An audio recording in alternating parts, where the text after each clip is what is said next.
খানসামা প্রতিদিন।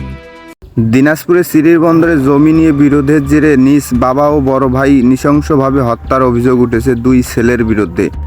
আজ সকালে সিরির বন্দর উপজেলা পলাশবাড়ি এলাকার এই চাঞ্চল্যকর ঘটনাটি ঘটে। নিহতরা হলেন দুলু মিয়া এবং তার প্রথম পক্ষের সন্তান কাবিল।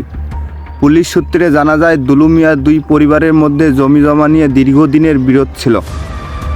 নিহতরা হলেন দুলু মিয়া এবং তার প্রথম পক্ষের সন্তান কাবিল। পুলিশ সূত্রে জানা যায়, দুলু মিয়ার দুই পরিবারের মধ্যে জমি জমা নিয়ে দীর্ঘদিনের বিরোধ ছিল। আজ সকালে সেই বিরোধ চরম আকার ধারণ করলে দুলু মিয়া ও তার ছেলে কাবিলকে ধারালো অস্ত্র দিয়ে আঘাত করা হয়। এতে ঘটনাস্থলেই প্রাণ হারান বাবা ও ছেলে। এই ঘটনার পর থেকেই অভিযুক্ত দ্বিতীয় পক্ষের দুই ছেলে সাদিকুল ও সাকিব পলাতক রয়েছে।